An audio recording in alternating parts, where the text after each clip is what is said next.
का answer yes H आया था, यानी ऑप्शन नंबर सी आया था। तो चलिए दोस्तों अब देखते हैं जो है अगला क्वेश्चन क्या दिया है। अगला क्वेश्चन दिया दोस्तों, क्वेश्चन नंबर 6 दिया है, यदि कम को EMOC के रूप में कोड किया जाता है तो ट्रेन को, यानी ट्रेन को जो है कैसे कोड किया जाएगा। तो यहाँ पे देखिए ट्रेन के लिए 4 यहाँ पे कोड दिया हुआ है। ऑप्शन ए दिया है, option B, option C, option D. तो आपको जो है इनमें से बताना है कि कौन सा जो है ट्रेन के लिए कोड सही होगा।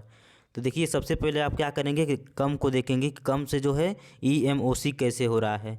जब उसको आप चेक कर लेंगे सेम उसी तरीके से जो है ट्रेन का जो है कोड बना लेंगे। तो दोस्तों जो लोग इस क्वेश्चन को कर सकते हैं, क्वेश्चन को करके इसका राइट आंसर कमेंट करके बता सकते हैं। बाकी दोस्तों हम जो है इस क्वेश्चन को जो है करके आपको बताते हैं कि कैसे ये सॉल्व होगा। तो यहाँ पे देखिए सबसे पहले हम नीचे लिख देते हैं कम से क्या हो रहा है, EMOC हो रहा है। तो यहाँ अगर दोस्तों ध्यान से आप देखेंगे तो इसको क्या कर दिया है, लेटर को उल्टा कर दिया, यानी लास्ट वाले लेटर को पहले लिख दिया है। देखिए इस प्रकार से लिखते गया है। तो सेम यही प्रोसेस क्या करेंगे दोस्तों, अगले वाले में भी कर देंगे, यानी ट्रेन वाले में भी कर देंगे। तो इस प्रकार से इसका आंसर आ जाएगा। दोस्तों बहुत ही ईजी क्वेश्चन है। इस क्वेश्चन को कितने लोग जो है कर लिए थे कमेंट करके ज़रूर बताइएगा। तो देखिए इस प्रकार क्या करेंगे, ट्रेन को भी इस प्रकार उल्टा लिख देंगे, पहले एन लिख देंगे, फिर आई लिख देंगे, फिर ए लिख देंगे, फिर आर लिख देंगे, फिर टी लिख देंगे। उसके बाद देखेंगे कि इस ऑप्शन में NIART दिया है। तो देखिए NIART आपको ऑप्शन नंबर सी में दिख रहा होगा। NIART कहाँ पे दिख रहा है दोस्तों, ऑप्शन नंबर सी में दिख रहा है। तो यानी इस क्वेश्चन का जो राइट आंसर हो जाएगा ऑप्शन नंबर सी हो जाएगा। यानी ट्रेन का कोड क्या हो जाएगा दोस्तों, तो ट्रेन का कोड आपका हो जाएगा NIART। तो दोस्तों जिन लोगों का आंसर ऑप्शन नंबर सी यानी NIART आया था तो उनका जो है आंसर सही है। तो इस प्रकार दोस्तों जो है कोडिंग वाले क्वेश्चन को सॉल्व करते हैं। अब चलिए दोस्तों देखते हैं अगला क्वेश्चन क्या दिया है। चलिए दोस्तों अब देखते हैं अगला क्वेश्चन क्या दिया है। तो देखिए क्वेश्चन नंबर 7 दिया है, कथन निष्कर्ष वाले क्वेश्चन है दोस्तों। तो जो लोग कथन निष्कर्ष वाले क्वेश्चन को कर लेते हैं तो इस क्वेश्चन को करके जो है इसका राइट आंसर बताएंगे। दोस्तों ये क्वेश्चन कोई ज़्यादा कठिन नहीं होते हैं, आसान ही होते हैं, बस इसको अगर आप अच्छे से समझ लेते हैं तो इस प्रकार के क्वेश्चन को कर लेंगे। तो यहाँ पर देखिए कथन क्या दिया है, कथन दिया है सभी कौवे पक्षी हैं। क्या कह रहा है, सभी कौवे पक्षी हैं और सभी मोर कौवे हैं। तो इसको दोस्तों क्या करते हैं, इसका जो है इसका भी वेन डायग्राम बना करके हम करते हैं। यानी इसको जो है देखिए इसको बना देंगे इस प्रकार से, जो सभी कौवे हैं वो क्या हैं, पक्षी हैं। तो सभी कौवे को अंदर कर देंगे और पक्षी को बाहर, क्योंकि सभी जो कौवे हैं वो क्या हैं, पक्षी हैं। और सभी मोर क्या हैं, कौवे हैं। सभी मोर क्या हैं, कौवे हैं। तो देखिए इस प्रकार से जो इसका डायग्राम बना देंगे। उसके बाद नीचे क्या कह रहा है, देखिए सभी मोर पक्षी हैं। देखिए सभी मोर पक्षी हैं और सभी पक्षी मोर हैं, ये कह रहा है नीचे। तो देखिए इस क्वेश्चन का राइट आंसर क्या हो जाएगा। तो सबसे पहले इसका हम क्या करेंगे, अच्छे से आपको डायग्राम बना के दिखा देते हैं। तो देखिए दोस्तों इस प्रकार से मोर के लिए एक डायग्राम बना देंगे। उसके बाद देखिए कौवे, तो क्या है सभी सभी जो है कौवे क्या है, पक्षी हैं। तो यहाँ पे जो कौवे जो हैं वो क्या है, सभी कौवे पक्षी हैं और सभी मोर क्या है, कौवे हैं। तो सभी मोर क्या है, कौवे हैं। तो यहाँ पे क्या करेंगे, इस प्रकार से सर्किल बना देंगे। अब देखिए अब क्या है, ये हो गया सभी मोर जो है कौवे हो गए। उसके बाद क्या कह रहा है, सभी मोर कौवे हैं। तब नीचे क्या कह रहा है निष्कर्ष में, और सभी कौवे पक्षी हैं। अब देखिए सभी कौवे क्या हैं, पक्षी हैं। तो इस प्रकार जो है इसका डायग्राम बनेगा। अब नीचे देखिए निष्कर्ष में क्या कह रहा है, सभी मोर पक्षी हैं। तो दोस्तों अगर यहाँ पे हम देखेंगे तो सभी मोर क्या होंगे, पक्षी होंगे। तो आप ये पहला निष्कर्ष जो है सही है। दूसरा निष्कर्ष क्या कह रहा है, सभी पक्षी मोर हैं। सभी पक्षी मोर हैं नहीं है दोस्तों, कुछ पक्षी मोर हैं। तो इसका केवल जो है कथन यानी कि निष्कर्ष एक ही सही होगा। तो देखिए निष्कर्ष एक कहाँ पे दिया है, आप यहाँ पे तीसरा ऑप्शन दिया है, केवल निष्कर्ष एक निकलता है। तो इस क्वेश्चन का जो राइट आंसर हो जाएगा कौन सा हो जाएगा, ऑप्शन नंबर तीसरा हो जाएगा, केवल निष्कर्ष एक निकलता है।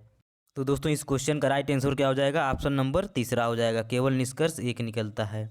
तो दोस्तों कितने लोगों ने इस क्वेश्चन को कर लिया था कमेंट बॉक्स में कमेंट करके ज़रूर बताएंगे। और चलिए दोस्तों अब देखते हैं अगला क्वेश्चन क्या दिया है। अगला क्वेश्चन दिया दोस्तों, क्वेश्चन नंबर 8 दिया है, कुछ समीकरण एक विशेष प्रणाली के आधार पर हल किए गए हैं, उसी आधार पर अनुत्तरित समीकरण का सही उत्तर ज्ञात कीजिए। तो यहाँ पे देखिए 3 समीकरण दिए हुए हैं। तो 2 समीकरण का देखिए इस प्रकार से दिया हुआ है, 6 7 8 बराबर 3 6 6 और 5 6 7 बराबर 2 5 5, यानी 678 बराबर 366, 567 बराबर 255, तो 946 बराबर क्या होगा। तो दोस्तों देखिए इस क्वेश्चन को कैसे सॉल्व करेंगे। तो दोस्तों जो लोग इस क्वेश्चन को सॉल्व कर सकते हैं तो इसको सॉल्व करके इसका राइट आंसर कमेंट बॉक्स में कमेंट करके ज़रूर बताइए। तो चलिए दोस्तों हम इस क्वेश्चन को सॉल्व करके आपको बताते हैं कि ये कैसे सॉल्व होगा। तो यहाँ पे दोस्तों देखिए क्वेश्चन में क्या दिया है, 6 दिया है, 7 दिया, 8 दिया है। तो यहाँ पे देखिए दोस्तों 6, 7, 8 यानी 678 में से अगर हम 366 घटाते हैं तो कितना बचेगा दोस्तों। तो 678 में से अगर 366 घटाते हैं तो आपको बचेगा 312, क्योंकि देखिए 312 बचेगा, यानी कि इन दोनों का डिफरेंस कितना आ रहा है दोस्तों, 312 आ रहा है। तो यहाँ पे हम लिख देंगे दोस्तों 312। 312 लिखने के बाद क्या करेंगे, फिर इनको देखेंगे जोड़ के कि उतना आ रहा है कि नहीं, 366 आ रहा है कि नहीं। तो देखिए यहाँ पे कितना आ रहा है, 312। तो यहाँ पे लिख देते हैं 678 के नीचे 312 लिख देते हैं। उसके बाद दोस्तों क्या करेंगे, फिर दूसरे वाले में इसी प्रकार से करेंगे। दूसरे वाले में करेंगे तो देखिए यहाँ पे जब क्या करेंगे, इसी प्रकार दोस्तों दूसरे वाले में जब करेंगे तो यहाँ पे देखिए 567 दिया है और 255। जब 567 में से 255 घटाएंगे तो कितना बचेगा, 312 बचेगा, 312 बचेगा। तो हम दोस्तों क्या करेंगे, तो इसमें जो है क्वेश्चन मार्क वाली संख्या लाने के लिए क्या करेंगे, ये देखिए जैसे इस प्रकार यहाँ से 312 इसमें घटा रहे हैं तो ये दूसरी वाली संख्या आ जा रही है। तो क्या करेंगे, 946 में से भी 312 घटाएंगे। देखिए यहाँ पे दिया है 946। तो जब 946 में से दोस्तों 312 घटाएंगे तो देखिए कितना आएगा। तो चलिए इसको हम करके जो है आपको दिखाते हैं। तो यहाँ पे लिखेंगे, तो देखिए -312। अब क्या करेंगे, यहाँ पे देखिए 946 दिया है, 946 में से क्या करेंगे, 312 माइनस करेंगे। तो देखिए दोस्तों यहाँ पे 946 में से क्या करेंगे, 312 माइनस कर देंगे। जब 312 दोस्तों माइनस करेंगे तो कितना आएगा, देखिए 4, और यहाँ पे देखिए 4 में से घटाएंगे 3 बचेगा, और 9 में से 3 घटाएंगे तो 6 बचेगा, यानी कि 634। अब देखेंगे किस ऑप्शन में जो है 634 दिया है। तो यहाँ पे दोस्तों अगर ध्यान से देखेंगे तो आपको ऑप्शन नंबर 4 में दिखाई दे रहा है 634। कहाँ पे दिख रहा है दोस्तों, ऑप्शन नंबर 4 में आपको दिख रहा होगा 634। तो इस क्वेश्चन का जो राइट आंसर हो जाएगा ऑप्शन नंबर 4 हो जाएगा, 634। तो दोस्तों जो लोग इस क्वेश्चन को सॉल्व कर लिए थे कमेंट करके ज़रूर बताइएगा कि कितने लोग जो है इस क्वेश्चन को सॉल्व कर लिए थे। तो चलिए अब देखते हैं जो है अगला क्वेश्चन क्या दिया है। चलिए दोस्तों अब देखते हैं अगला क्वेश्चन क्या दिया है। देखिए दोस्तों यहाँ पे अगला क्वेश्चन आपका दिया है, क्वेश्चन नंबर 9 दिया है, कौन सी उत्तर आकृति प्रश्न आकृति में प्रतिरूप को पूरा करेगी। यानी कि यहाँ पे जो है इसको देखिए एक अपूर्ण आकृति है, तो इनमें इसको पूर्ण करने के लिए जो है सही आकृति कौन सी इन चारों ऑप्शन में से होगी जो यहाँ पर जो है बैठेगी, तो ये आपको बताना है। तो दोस्तों इस क्वेश्चन को जो है, तो दोस्तों इस प्रकार के क्वेश्चन बहुत ही आसान होते हैं, इस प्रकार के क्वेश्चन को आप कर सकते हैं। तो दोस्तों देखते हैं कितने लोग इस क्वेश्चन का आंसर बताते हैं। तो दोस्तों इस क्वेश्चन का आंसर आप जो है कमेंट करके ज़रूर बताइए कि इसका कौन सा ऑप्शन सही होगा। और जिन लोगों को दोस्तों नहीं समझ में आ रहा तो चलिए हम आपको बताते हैं किस प्रकार से जो है इसका आंसर होगा। तो यहाँ पे देखिए जो है फिगर में अगर देखेंगे आप तो यहाँ पे देखिए एक डंडी बनी हुई है कॉर्नर पे।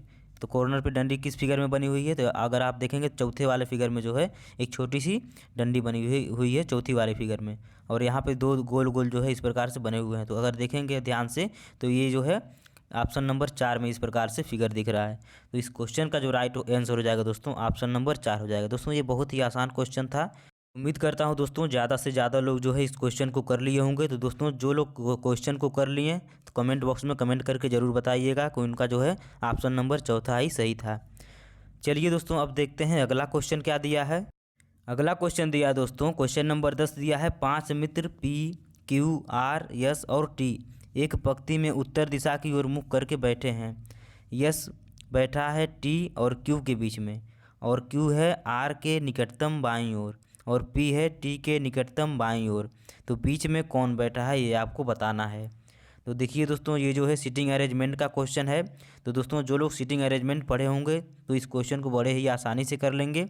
तो दोस्तों इस क्वेश्चन को मैं आपके लिए छोड़ देता हूं, आप इसको जो है सॉल्व करके इसका राइट आंसर बताएंगे कमेंट बॉक्स में कमेंट करके कि जो है इसका राइट आंसर क्या होगा। और दोस्तों जो लोग इस क्वेश्चन को नहीं सॉल्व कर पाएंगे तो कमेंट बॉक्स में कमेंट करके बता देंगे कि जो है वो इस क्वेश्चन को नहीं सॉल्व कर पाएँ, तो हम जो है इस क्वेश्चन का सलूशन अगले वीडियो में बता देंगे।